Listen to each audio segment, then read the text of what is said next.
अस्सलाम वालेकुम। मेरा नाम जुनैद है और आज मैं आपको एक डेमो दिखाऊंगा कि किस तरह से पिक माइक्रो कंट्रोलर को प्रोग्राम किया जाता है।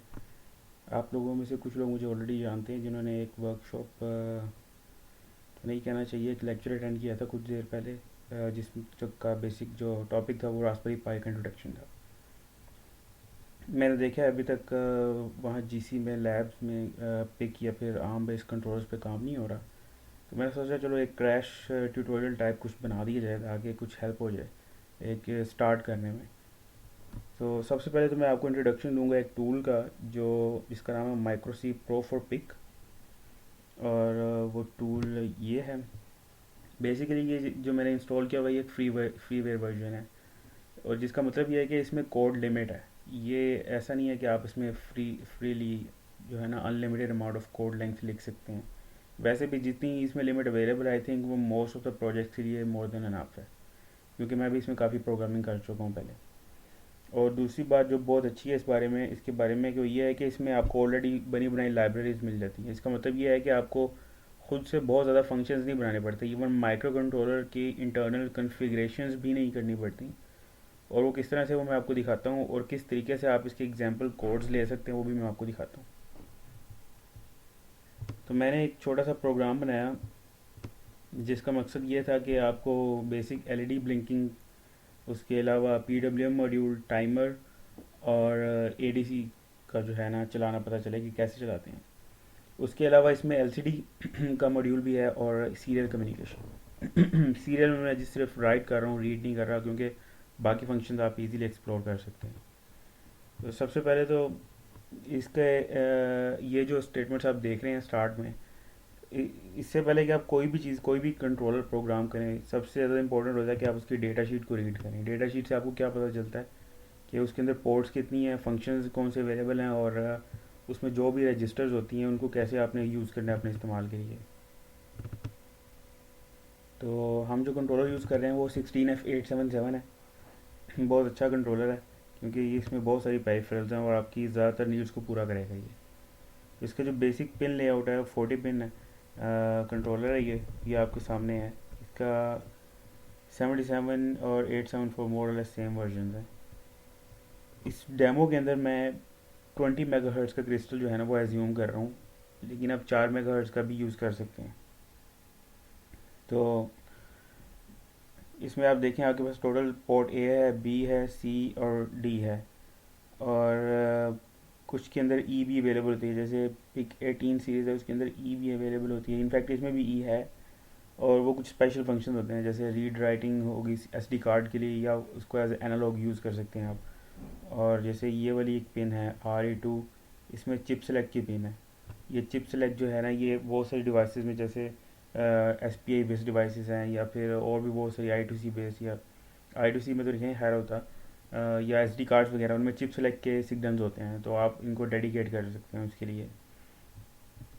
मैं थोड़ा सा जूम करूँ इसको तो आपको पता चलेगा कि इसमें जो VDD पिन्स हैं ये आपकी जो है पॉजिटिव रेल हैं, यानी कि इसमें आपने +5 वोल्ट देना है। 3.3 से 5 वोल्ट मोस्ट प्रॉब्ली होता है।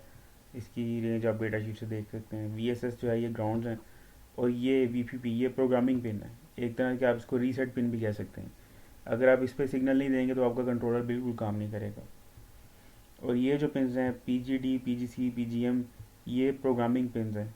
ये इन सर्किट सीरियल प्रोग्रामिंग के लिए यूज़ होते हैं। मैं उसको तो नहीं एक्सप्लेन कर सकता यहाँ पे इस टाइम आपकी कैसे करना है, क्योंकि उसके रेफरेंस आपको बड़े आराम से मिल जाएंगे कि ICSP हेडर आप लिखें गूगल पे, पिक का नाम लिख के पिक ICSP हेडर, तो आपको एक पूरा हेडर उसके कनेक्शंस मिल जाएंगे। वो हेडर यूज़ होता है पिक के 2 के साथ, 3 के साथ भी यूज़ हो जाता है।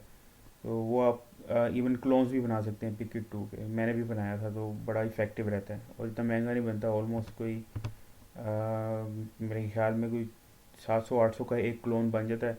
आपकी पूरी लैब के अंदर 3 भी पड़े होंगे ना तो वो बहुत है, जितने मर्जी प्रोग्राम करें। और वो जो एक पिकेट 2 का क्लोन है वो कम से कम 200 जो है ना 200 डिफरेंट तरह के कंट्रोलर्स को प्रोग्राम कर सकता है। तो ये आपकी एक बेसिक इंट्रोडक्शन है इसकी।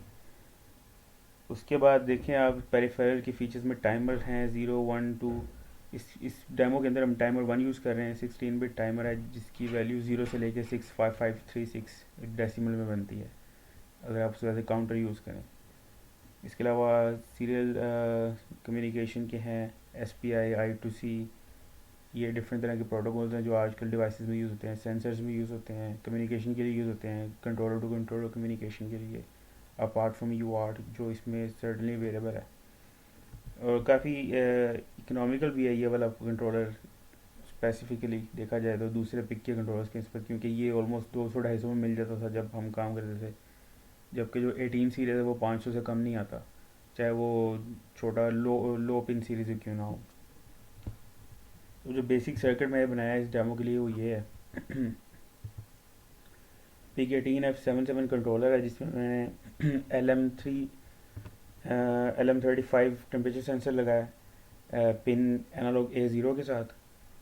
और एक्सक्यूज़ मी, ये एक बेसिक सर्किट है बेसिकली जो आपके VCC जो है, सॉरी VPP, उसके लिए ज़रूरी है। 10K की रजिस्टर के साथ 5 वोल्ट का सिग्नल दें इसको तो ये एनेबल हो जाएगी। इसको ना लगाएंगे तो ना ये चलेगा ना ये प्रोग्राम हो पाएगा, इसलिए ये बहुत इंपॉर्टेंट है। मैंने ऑसिलेटर्स पे ऑसिलेटर नहीं लगाया क्योंकि सिमुलेशन जो एक आइडियल सिनेरियो है इसमें आप सिंपली डबल क्लिक करें यहाँ पे और यहाँ पे इसकी फ्रीक्वेंसी लिख देंगे अगर, तो वो भी मोर देन इनफ है। और यहाँ से आप ब्राउज़ कर सकते हैं इसकी प्रोग्रामिंग फाइल, तो जो मैंने रखी हुई है माई प्रोग्राम डॉट है। आपको सिर्फ एक दफ़ा इसका पाथ देना है, उसके बाद जब भी आप कोड अपडेट करेंगे तो ऑटोमेटिकली ये भी अपडेट हो जाएगा। बाकी ये जो सर्किट की कन्फिग्रेशन है ये वाली इन पर्टिकुलर पैरेलल में एक सीरीज़ में रजिस्टर लगी है जिसमें से एक पैरेलल कनेक्शन निकल रहा है एक बटन का। इसको आप as an external interrupt use कर सकते हैं, लेकिन मैं इस डेमो में यूज़ नहीं कर रहा। D1 LED जो है वो सिंपल ब्लिंकिंग LED है और ये दूसरी PWM की LED है। ये जो LCD है ये 4 बिट कन्फिग्रेशन में इस टाइम यूज़ हो रही है। 16x4 LED आप देख सकते हैं। 4 बिट में क्या होता है कि फर्स्ट 4 बिट्स जो हैं डेटा लाइंस की उनको आप ग्राउंड कर देते हैं और बाकी आखिरी जो 4 बिट्स हैं उनको आप यूज़ करते हैं। 4 बिट मैंने इसलिए यूज़ किया, मैं 8 बिट भी यूज़ कर सकता था क्योंकि 4 बिट की लाइब्रेरी अवेलेबल है, तो आपको कुछ भी नहीं करना सिवाय इसके कनेक्शन चेंज करने के। और VEE जो है नॉर्मली हम ब्राइटनेस कंट्रोल करने के लिए यूज़ करते हैं, क्योंकि वही बात आगे फिर से अगर क्योंकि आइडियल सिनेरियो है इसलिए मैंने ग्राउंड कर दिया, इसको इतना मसला नहीं है। VDD इसकी भी पॉजिटिव सप्लाई लाइन है। और ये जो है वर्चुअल टर्मिनल है, बेसिकली ये सिमुलेट करता है UART के सिग्नल्स को। आप इसको रीड तो नहीं कर सकते लेकिन राइट जरूर कर सकते हैं अपने मैसेजेस को, इसलिए ये एक अच्छा ऑप्शन है आपके पास। तो ये जो है बहुत बेसिक सर्किट है। यही सर्किट सिर्फ कुछ एडिशंस के साथ, फॉर एग्जांपल ऑसिलेटर लगा दें आप या एक दो चीज़ अगर आपने और लगानी, यही सर्किट आप जो है ना लगा दें बैरो बोर्ड पे तो उस पर भी ऐसे ही चलेगा जैसे इस पर चलेगा, क्योंकि इस तरह से मैं भी सीखता था। लेकिन बेहतर यही है आप लोग PCB बनाना सीखें और या फिर एटलीस्ट बैरो बोर्ड पे सोल्डरिंग करके अपने सर्किट लगाएं, ब्रेड बोर्ड को छोड़ दें क्योंकि वो बिल्कुल रिलायबल नहीं है और है भी एक्सपेंसिव। प्रोटोटाइपिंग वैसे भी आनी चाहिए आपको। तो सबसे पहले आपने अगर किसी चीज़ को डिफ़ाइन करना है, किसी बिट को डिफ़ाइन करना है, आपको पता ही उसके लिए मैक्रो होती है। हम इस तरह कर सकते हैं sharp define analogue port A।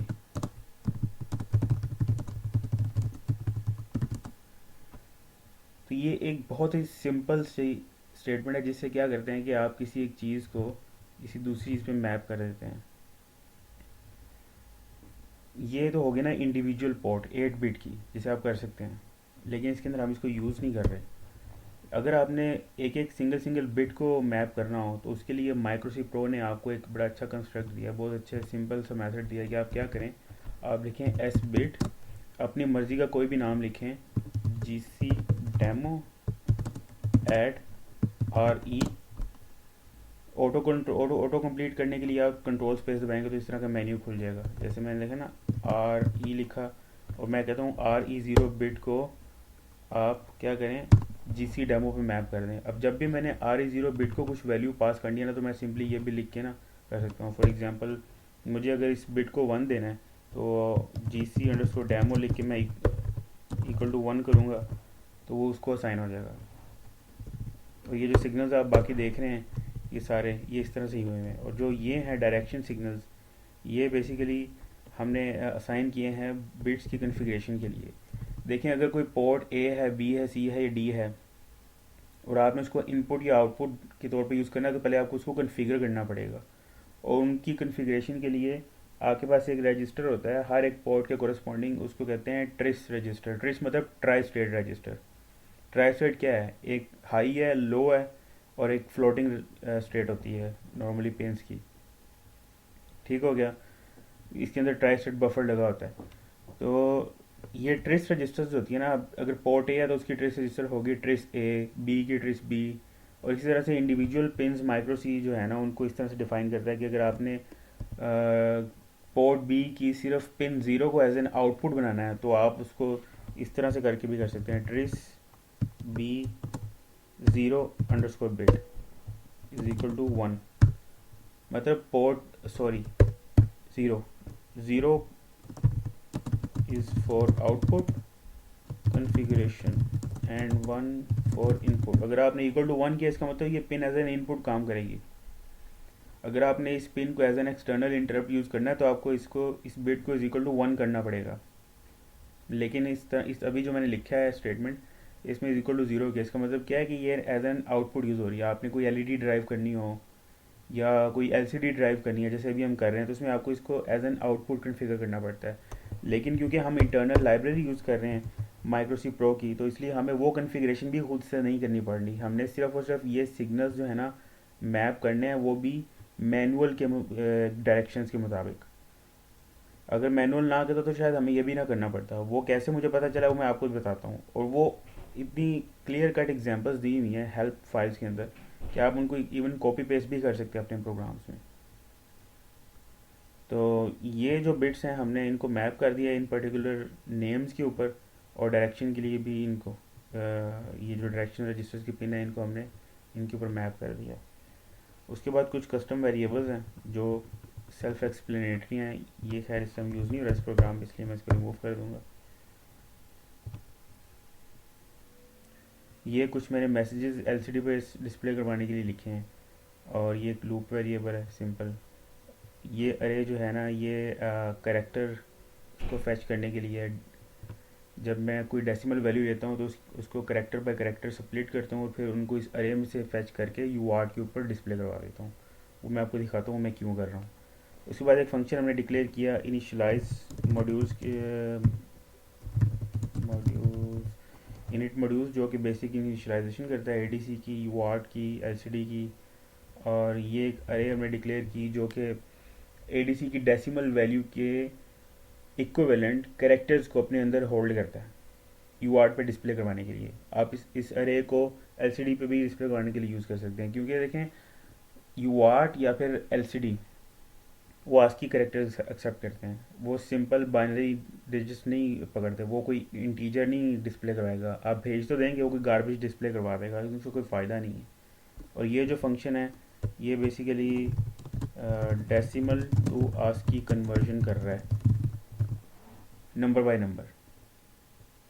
सबसे पहले ये भी एक्स्ट्रा, इसको भी रिमूव किया जाए। ट्रिस सी ज़ीरो बिट, इस बिट को मैंने individually as an output configure किया है।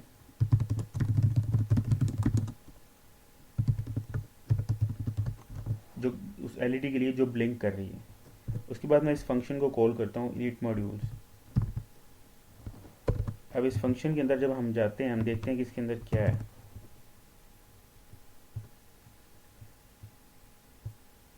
इस फंक्शन के अंदर सबसे पहले मैं PWM का मॉड्यूल 2 इनिशियलाइज़ करवा रहा हूँ 5 किलो हर्ट्ज़ की फ्रीक्वेंसी पे। उसके बाद ADC को इनिशियलाइज़ कर रहा हूँ। ये क्या करता है कि जितने भी आपके ADC के पिन्स हैं उनको इनिशियलाइज़ करता है। UART को इनिशियलाइज़ कर रहा हूँ 9600 बॉड रेट पे।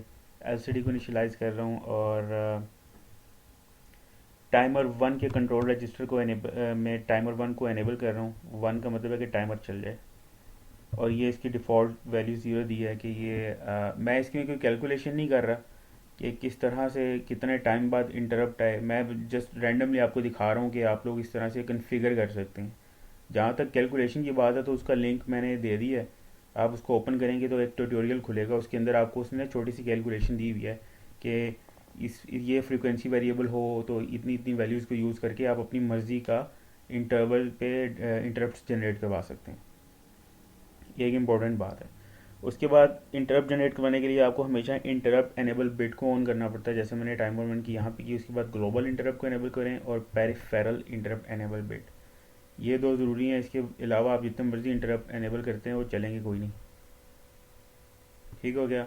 और ये वो फंक्शन है जो बेसिकली बहुत ही सिंपल सा फंक्शन है। ये क्या कर रहा है कि एक 4 डिजिट नंबर को स्प्लिट कर रहा है 1 बाय 1 4 डिफरेंट कैरेक्टर बाइट में, जिसको हम यूज़ कर सकते हैं डिस्प्ले करवाने के लिए। ये कोई इतना कम्प्लेक्स प्रोग्राम नहीं है। आप इसको देखेंगे कैसे चल रहा है तो आप इजीली बना सकते हैं। ये मैंने बहुत देर पहले बनाया था, अभी मैंने कॉपी पेस्ट ही किया है। तो सबसे पहले लाइब्रेरी देखते हैं कि PWM2 जो हमने, या फिर ADC से स्टार्ट करते हैं। आपके राइट साइड पे लाइब्रेरी मैनेजर के अंदर ये सब लाइब्रेरीज आपको नज़र आ रही होती हैं माइक्रो सी प्रो के एनवायरनमेंट के अंदर। आप देखते हैं कि कौन सी यूज़ करनी है। आपने अगर ADC मॉड्यूल यूज़ करना है तो आप सिंपली इसको एक्सपेंड करें और ADC इनिट को डबल क्लिक करें, उसकी हेल्प फाइल खुल जाएगी।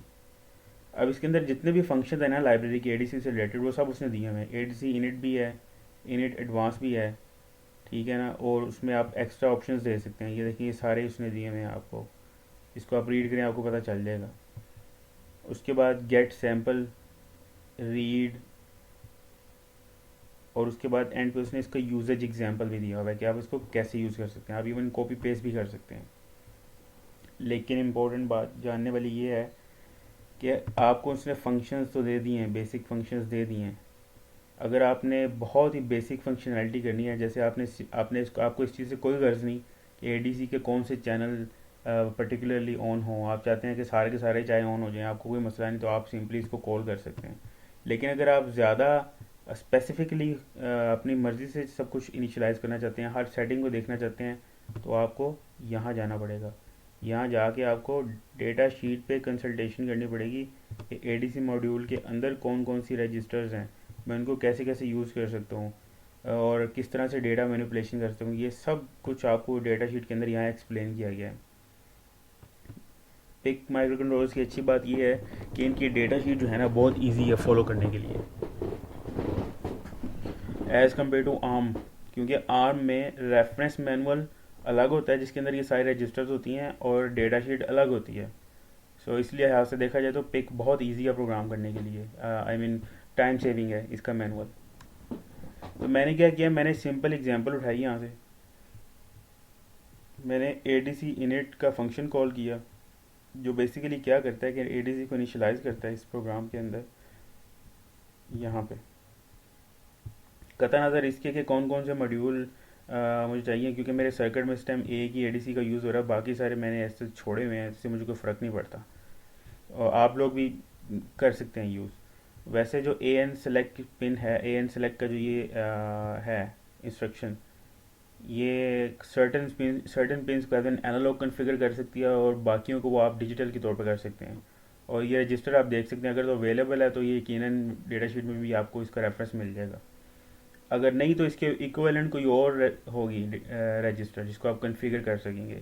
यहाँ पे जो एग्जांपल है वो पर्टिकुलरली ज़रूरी नहीं है कि उस कंट्रोलर से रिलेटेड जो मैं यूज़ कर रहा हूँ, क्योंकि यहाँ पे देखें यहाँ 887 है कंट्रोलर, लेकिन हम डेमो में 877 यूज़ कर रहे हैं, तो कुछ ना कुछ फ़र्क होता है नॉर्मली।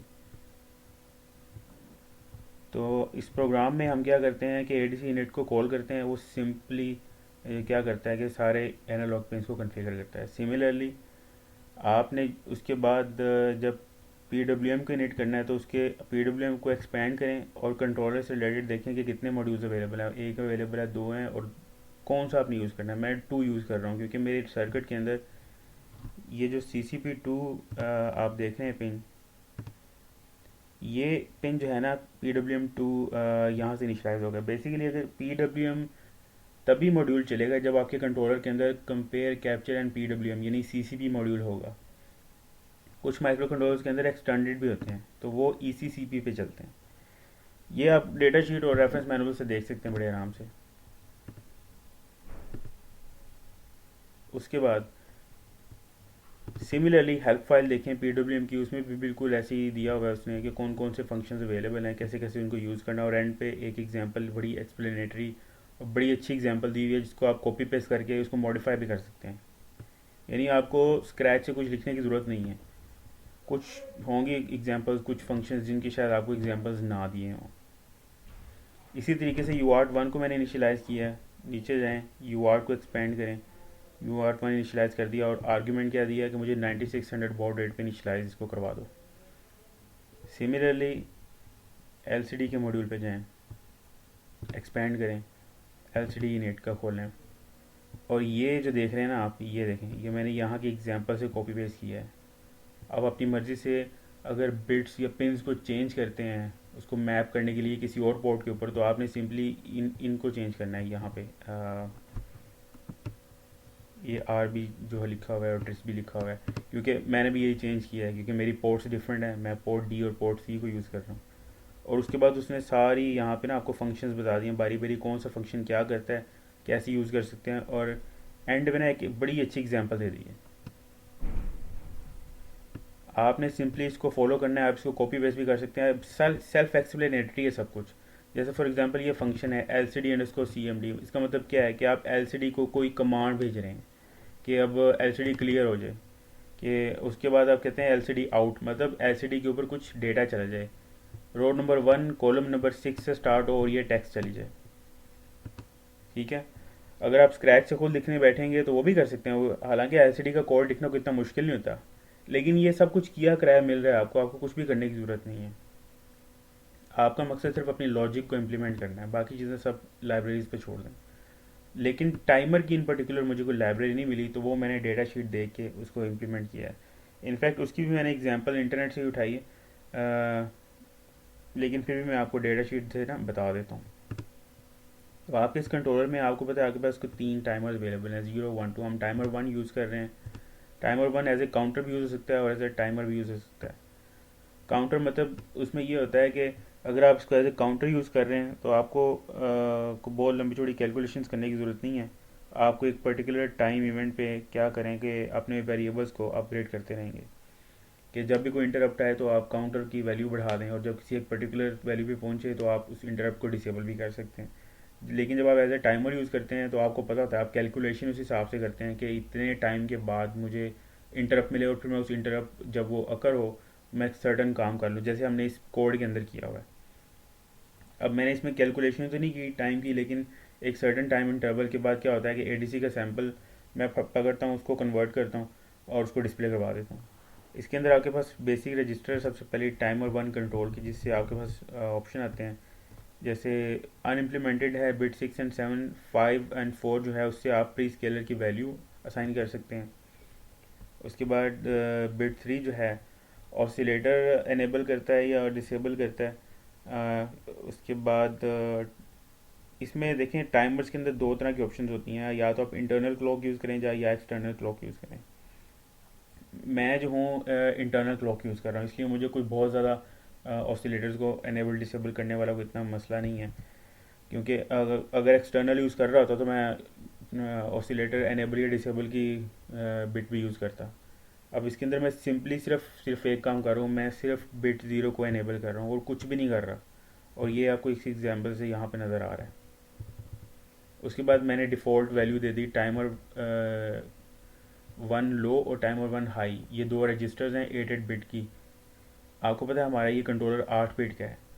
फर्दर सेटिंग्स आप यहाँ से भी देख सकते हैं कि 20 मेगाहर्ट्ज़ पे चल रहा है। ये कंट्रोलर टाइप है रिलीज़ और सॉफ्टवेयर डिबगर। तो यहाँ से आप कोड एक्सप्लोरर भी देख सकते हैं कि क्या क्या फंक्शंस आपने डिफ़ाइन किए हैं जो भी आप करेंगे, और ये सब कुछ लाइब्रेरी का हिस्सा है जो ज़रूरी नहीं है कि आप देखें। अब जब आपने कन्फिग्रेशंस कर ली बेसिक, देखें फर्दर कन्फिग्रेशंस आप यहाँ से रीड करके भी कर सकते हैं। मेरा मकसद सिर्फ आपको डेमो देना है छोटा सा कि कैसे चलता है, बाकी ट्यूटोरियल्स तो नहीं मैं बना रहा, इसलिए आपको खुद देखना पड़ेगा। और मेरा मकसद आपको रिसोर्सेज बताना है कि आप क्या कौन सा काम कैसे कर सकते हैं। आई होप कि आप इसको आगे लेके चलें, अपने प्रोजेक्ट्स में बनाएं। अब ये बेसिक कन्फिग्रेशन जब हो गई आपके पास, तो आप अपनी लॉजिक इंप्लीमेंट करेंगे कोड के अंदर। अब मेरी क्या लॉजिक है, मैं क्या कर रहा हूँ, मैं सबसे पहले ट्रिस C0 बिट को आउटपुट एनेबल कर रहा हूँ, कन्फिगर कर रहा हूँ, क्योंकि मैंने इसको ब्लिंक करवाना है। उसके बाद इनिशियलाइज मॉड्यूल्स, इनिट मॉड्यूल्स का फंक्शन कॉल कर रहा हूँ जो मेरे ADC टाइमर UART PWM इन सबको इनिशियलाइज़ कर रहा है। उसके बाद मैं एलसीडी को कमांड देता हूँ कि एलसीडी को क्लियर कर दो, फिर कमांड देता हूँ एलसीडी का कर्सर ऑफ कर दो। ये ऑलरेडी डिफाइंड है कमांड्स लाइब्रेरी के अंदर, इसलिए आपको लिखने की ज़रूरत नहीं है कोई, क्योंकि इनकी कमांड्स जो है ना एलसीडी के डेटा शीट में दी गई होती हैं कि आप फलानी कमांड भेजेंगे तो ये वाला काम हो जाएगा। और उसके बाद मैं एक डेटा भेजता हूँ एलसीडी के ऊपर। फर्स्ट रो और फर्स्ट कॉलम से स्टार्ट होता है, जो मैसेज टेक्स्ट 3 के अंदर है वेलकम टू एमसीयू। फिर दूसरी लाइन पे ये शो होता है क्रैश ट्यूटोरियल, ठीक है। और फिर 500 मिलीसेकंड के डिले के बाद फिर मैं एलसीडी को क्लियर करता हूँ और फिर जो है टेक्स्ट 1 और टेक्स्ट 2 डिस्प्ले करवाता हूँ। इसका मतलब क्या है, this is demo of microchip PIC. उसके बाद यूआर्ट के ऊपर मैं एक मैसेज डिस्प्ले करवाता हूँ, these are ADC test samples, और पीडब्ल्यूएम को स्टार्ट कर देता हूँ इनिशियलाइज करने के बाद। एक चीज़ याद रखें, पीडब्ल्यूएम की जो ड्यूटी साइकिल है इसमें 8 बिट की रजिस्टर है उसके सेट करने के लिए, और 0 to 100% जो वैल्यूज़ हैं वो आप दे सेट कर सकते हैं उस रजिस्टर के थ्रू। जो 100% ड्यूटी साइकिल की वैल्यू है वो है 255, क्योंकि 8 बिट की रजिस्टर है ना, 2 8 0 to 255 बनता है, और 127 का मतलब है 50% ड्यूटी साइकिल। तो आप इसको कैलकुलेट कर सकते हैं, अगर आपको 10% चाहिए तो उस हिसाब से आई थिंक वो 25 बनता है, 25 पॉइंट समथिंग बनता है या कुछ बनता है, कैलकुलेट कर सकते हैं आप। अब होता क्या है कि वाइल लूप के अंदर जाता है प्रोग्राम और इस बिट को, इस पिन को अप करता है। उसके बाद 50% के ड्यूटी साइकिल पे उसको ब्लिंक करवाता है या फिर ऑन करता है एलईडी को, क्योंकि सिमुलेशन है तो इसके अंदर हो सकता है आपको एलईडी ब्लिंक करती नज़र आए, हालांकि ऐसा होना नहीं चाहिए। रियल टाइम जो जब आप सर्किट लगाएंगे तो उसमें एलईडी की सिर्फ ब्राइटनेस कम या ज़्यादा होगी पीडब्ल्यूएम पे, क्योंकि जब फ्रिक्वेंसी बहुत हाई होती है तो एक्चुअली आपको ब्लिंकिंग नहीं नज़र आ रही होती, वो ब्राइटनेस के तौर पर नज़र आ रहा होता है काम जितना भी हो रहा होता है। उसके बाद 500 मिलीसेकंड का डिले दें यूआर्ट के ऊपर एडीसी सैंपल वैल्यू लिखने के लिए। एडीसी के सैंपल जो भी आपने इकट्ठे किए थे वो भी डाल दें। अब वो कैसे इकट्ठे किए थे वो मैं आपको बताता हूँ। और एंड पे ये कैरेज रिटर्न, जिसका मतलब ये है कि आप अगला मैसेज अगली लाइन पे आए। फिर इसके बाद आप जो ड्यूटी साइकिल है उसको 100% कर दें और एलईडी को ऑफ कर दें। फिर 500 का मिली सेकेंड के डिले दें और फिर से वही साइकिल शुरू कर दें। अब ये जो है ना काम आपका, ये सारा बैकग्राउंड में हो रहा है। और जो फ्रंट एंड काम है वो क्या है, वो ये है कि जब आपने टाइमर को कॉन्फ़िगर किया है ना, टाइमर को स्टार्ट किया है, तो टाइमर ने चलना शुरू कर दिया। अब एक certain amount of time period के बाद जैसे ही इंटरप्ट आती है ना, जैसे ही ओवरफ्लो होता है टाइमर का काउंट, टाइमर की वैल्यू, तो यहाँ पे इंटरप्ट आती है। मैं इंटरप्ट के अंदर जाता हूँ, देखता हूँ क्या वाकई इंटरप्ट आ गई है। अगर तो आ गई है तो मैं उसे कहता हूँ एडीसी चैनल 0 पे रीड करो और एक वैल्यू असाइन कर दो इधर। उसके बाद मैं फंक्शन कॉल करता हूँ डेसिमल टू आस्की। अब ये फंक्शन कॉल करता हूँ तो इस फंक्शन के अंदर प्रोग्राम जाता है। वो क्या करता है कि एडीसी सैम्पल की वैल्यू जो होती है ना, इसको कन्वर्ट करता है, और जो मैंने अरे डिक्लेयर की थी ना, इसके चारों बाइट्स के अंदर ना रिस्पेक्टिव वैल्यू पास कर देता है जो मुझे डिस्प्ले करवानी है। ठीक हो गया। और जैसे ही ये काम पूरा होता है तो मैं बाहर आके फ्लैग क्लियर कर देता हूँ। इसका मतलब क्या है कि टाइमर दोबारा से स्टार्ट हो सकता है। जैसे ही मैं क्लियर करता हूँ टाइमर फिर से स्टार्ट हो जाता है, और फिर एक सर्टेन टाइम पीरियड के बाद क्या होता है, फिर वो दोबारा इसी इंटरप्ट सर्विस रूटीन में आता है। मीन वाइल बैक जैसे ही टाइमर ये इंटरप्ट सर्विस रूटीन कंप्लीट होती है और टाइमर अपना चल रहा होता है, तो बैकग्राउंड पे ये वाले टास्क होना शुरू हो जाते हैं। ये जो टास्क हैं ये लो प्रायोरिटी टास्क हैं। इसका मतलब ये है कि जिस वक्त कोई इंटरप्ट नहीं आ रहा होता या इंटरप्ट सर्विस रूटीन सर्व नहीं कर रही होती, उस टाइम पे फिर ये वाला कोड पैच जो है ना वो चल रहा होता है। तो ये जो है ना एक बेसिक कोड है, एक छोटा सा, जिसको आप यूज़ भी कर सकते हैं अपनी एग्जांपल्स में, इसको यूज़ करके प्रोजेक्ट्स बना सकते हैं। और देखें कितना छोटा सा कोड है, इसमें कुछ भी नहीं करना, क्योंकि हमने ज़्यादातर काम लाइब्रेरी से करवाया है, हमने खुद कुछ भी नहीं किया। अब जब अपना कोड लिखना है तो आप कंपाइल करने के लिए सिंपली ये जो बटन है ना, इसके ऊपर बिल्ड पे कंट्रोल F9 या फिर सिंपली इस पर क्लिक करें। जो भी बिल्ड की मैसेजेस होंगे, एरर होंगे या फिर सक्सेसफुली होगा तो ये सारे मैसेजेस यहाँ पे आ जाएंगे। अगर सक्सेसफुली हो गया तो एंड पे ये लिखा आ जाएगा सक्सेसफुली। ये लाइब्रेरीज जो है ना इनको ऐड करना ज़रूरी नहीं है, ये मैंने किसी मकसद के लिए डाली थी लेकिन उसको मैंने इस्तेमाल नहीं किया। इसको ऑफ़ करें और फिर से कंपाइल करें और फिनिश सक्सेसफुली। कंपाइल करने के बाद यहाँ पे आपने प्रोग्राम का पाथ दिया या माई प्रोजेक्ट फ्रिक्वेंसी सेट की, ओके कर दिया। उसके बाद आपने सिमुलेशन को ऑन करने के लिए ये वाला बटन प्रेस करना है और आपके सामने सिमुलेशन ऑन होना शुरू हो जाएंगे।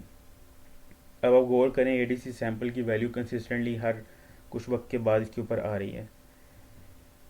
और ये ग्रीन जो है ना, ये आपको ब्लिंक करके दिखा रही है, एक्चुअली ये ब्लिंक नहीं हो रही है, ब्लिंक ये रेड वाली हो रही है जो सही परफॉर्मेंस दे रही है। ग्रीन क्योंकि सिमुलेशन है तो ब्राइटनेस की जगह पे आपको इस तरह से शो करवा रही है, और एलसीडी के मैसेजेस जैसे हम चाहते थे वैसे डिस्प्ले हो गए हैं। अब आप इस एडीसी के ऊपर जो सेंसर लगा हुआ है ना, इसकी वैल्यू को कम ज़्यादा करें तो आप देखेंगे ऊपर आपके ना वैल्यूज़ जो है ना सैंपल्स की कम ज़्यादा हो रही हैं। इसको मैं बढ़ाता जाऊँगा तो और ज़्यादा होंगी, और जैसे जैसे कम करता जाऊँगा वो कम होती जाएगी।